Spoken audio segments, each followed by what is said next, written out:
አንተን የሚባል ስዕል ያድናል እንትናም ታድናለች ብለን እኛ ጋር አንልም። የተነገረንን ቃል ትተው በሰው እጅ የተሳሉ በቀለም ያበዱ ቫርኒሽ የተለቀለቁ የተለያየ ከብር ከእንጨት ከየትኛውም ይስሯቸው የሰው እጅ ስራዎች በነቢዩ በኤርምያስ አፍ እንደተናገረ የሰው እጅ ስራዎች ቀልዶች ናቸው። አይን አላቸው አያዩም፣ ጆሮ አላቸው አይሰሙም፣ አፍ አላቸው አይናገሩም፣ እጅ አላቸው ክፉም አያደርጉም። ያው ሽንኩርቱ ሸተተ ብለው ሲሉ አንዳንዴ ከስዕል ውስጥ እጃቸውን እያወጡ ይገፋሉ ብሎ እንዳለን ማለት ነው። ገድለ ክርስቶስ ሰምራ ከስዕሏ ሲጠባ ወተት ወጣና ጠባ አረካችሁ ይላል። ስዕል ወተት ያወጣል ማለት ነው። በኢትዮጵያ ኦርቶዶክስ ታሪክ የማርያም ስዕል ወተት እያወጣ አባ ጊዮርጊስ ዘጋስጫን አጥብታ አርክታዋለች። መጽሐፉ አባ ጊዮርጊስ ዘጋስጫ መጽሐፍ። እሺ ሁለተኛ ደም ይወጣል ከመጽሐፍ ማነው ትናገራለች።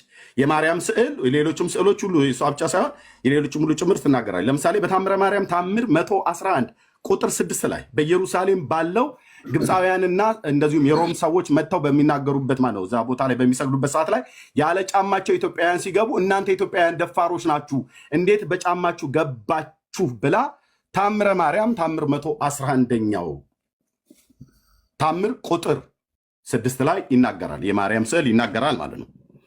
እሺ እንደዚሁም በታምረ ማርያም 31:40 ድንግልናህን ጠብቅልኝ ለኔ ሚስት ካገባህ እቀናለሁ ብላ ስዕሏ አውርታዋለች። በቤተ ክርስቲያኒቱ መጽሐፍቶች አንድ አይደለም 2 3 4 5 መጽሐፍቶች የተጻፈ ነው የማወራው። ቴዲ አንተ ቤት ያለ መረጃ አላወራም፣ ራሴን ቤት ያለ መረጃ አላወራም። እኔ ምን ሞኝ ነው? እኔ እኮ የወንጌል አማኝ ነኝ። እኔ እኮ ፈሪሃ እግዚአብሔር ነኝ። ኢየሱስ ክርስቶስን ጌታዬና መድኃኒቴ አድርጌ ያመንኩ ነኝ። የእኔም ቤተክርስቲያን የትኛውንም ወንጌላውያን ስዕላትንና የሚባሉ መጽሐፍቶች ካሉ የእኛን ጉድ ማውጣት ትችላለህ። እኔ የተጻፈ መጽሐፍትን ይዤ መጽሐፍቶቻችሁን ይዤ ነው የማወራው፣ በቤተክርስቲያናችሁ መጽሐፍት ማለት ነው። ስለዚህ ታምር 31:14 ላይ ትናገራለች።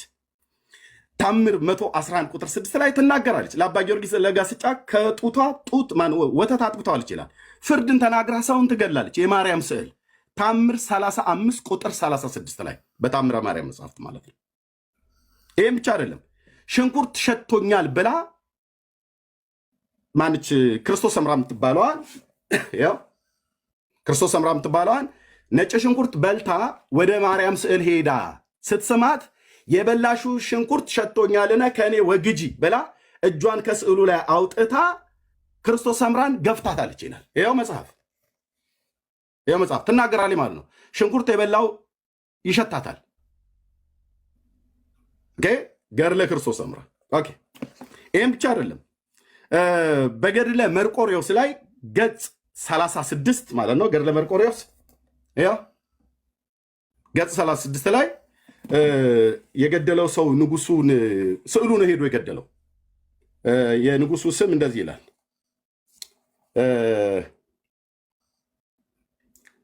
ኡልሚያኖስ የተባለውን ሰው ስዕሉ ገድሎታል። የመርቆሬዎስ ስዕል ሄዶ ገድሎት ስዕሉ ላይ ካህናቱ ወደ ቤተክርስቲያን ሲገቡ ደሙ ከስዕሉ ጦር ላይ ሲንጠባጠብ አይተዋል። ገድለ መርቆሬዎስ የተናገርኩትኝ፣ ገድለ ክርስቶስ ሰምራ ይህን ሁሉ የተናገርኩት፣ ገድለ አባ ጊዮርጊስ ዘጋስጫ የተናገርኩት፣ ታምረ ማርያም የተናገርኩት። ስዕሉም እንዲናገራቸው ይለምኑታል። ቅድም በተናገርኩት በድርሳነ ሚካኤል መልክአ ሚካኤል ላይ ለልሳን ከብሎ በሚለው ክፍል ላይ አይ ቲንክ ሙሉን ፈለገ ሊያውቀው ይችላል፣ ላያውቀውም ይችላል። ምናልባት መልክአ ሚካኤልን ካልተማረ ማለት ነው። ላያውቀው ይችላል፣ ከተማረ ግን ላያውቀው ይችላል። እንደው ባይማረው እንኳን ቀዊሜ የቅድመ እስልከ ብሎ የሚለውን ወረብ አያጣውም። ቀዊሜ የቅድመ እስልከ ሶባ ወትርስ ኢለ በብሂለ ኦሆ ፍጡና አስማኒ ቃለ ብሎ የሚለውን አያውቀውም። የቤተክርስቲያን ዲያቆን ስለሆነ ማለት ነው። መቼም ጠረጥራለሁ አያውቀውም ብዬ በሚል ልጠርጥር። ስለዚህ ስዕላት በኢትዮጵያ ኦርቶዶክስ ተዋሕዶ ቤተክርስቲያን ሰውን ይገላሉ፣ ረግመው ወደ ውሻነት ይቀይራሉ። ስዕላት ከስዕላት ቃል ይወጣል። ስዕላት ድንግልናህን ንጽህናን ጠብቅልኝ፣ የምታገባ ከሆነ እቀናለሁ፣ መልኬን ታይና ትረዳ ዘንድ እሺ መልኬን ታይና ትረዳ ዘንድ በዚህ ያለው ብላ ያነጋግራሉ። ስዕላት ማለት ነው። እነሱም ያነጋግሯቸዋል። ስዕሎቹ ያነጋግሩናል ብለው ነው ብለው የሚሉት ስዕሎቹም ያነጋግሯቸዋል። ስዕሎቹ ሰው ይገላሉ። ስዕሎቹ ወተት ያፈልቃሉ። ስዕሎቹ ደም ያወጣሉ። ስዕሎቹ ወዝ ያወጣሉ። ወዝ የሰውነታቸው ይሄ ላበት ማለት ነው ያወጣል። እነዚህ ስዕላትን እንደሚናገሩ ስለሚያምኑ ነው ቀዊሜ ቅድመ እስልከ ሶባ አውትር ሲኢለ ብሎ ያሉት ማለት ነው። ስለዚህ ስዕላት በኢትዮጵያ ኦርቶዶክስ ተዋሕዶ ቤተክርስቲያን ሲያጥኑላቸው ሲሰግዱላቸው ወደ እነሱ ሲማጸኑ ወንድሞች እናቶች በስዕላቱ ይናገራሉ ብለው ያምናሉ። መናገር ብቻ አይደለም፣ ስዕላቱ ከበሮ ሲመታ ከካህናት ጋር ያሸበሽባሉ ይላሉ። መርቆሪዎስ ላይ ሰሜን ሸዋ ስዕላቱ ይዘላሉ፣ ከበሮም ሲመታ ያሸበሽባሉ፣ እልል ይላሉ ብቻ ነው ያላሉ። መናገር የቻሉ ስዕሎች እልል የማይሉበት ምክንያት እሱ ምናልባት ወደፊት ልናየው እንችላለን። እየቆዩ እልል ሊሉ ይችላሉ፣ አይታወቅም።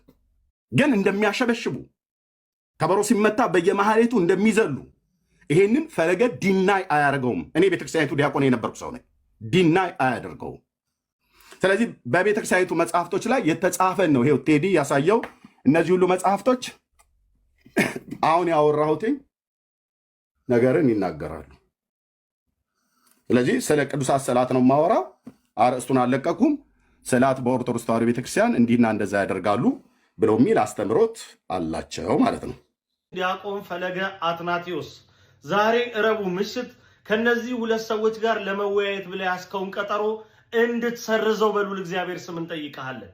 እነዚህ ሁለት ሰዎች በተለይ ደግሞ ዮናስ ሙሉነህ ኦርቶዶክሳውያን በሮቻችንን ጥርቅም አድርገን መዝጋት የሚጠበቅብን ሰው ይህ ሰው ነው።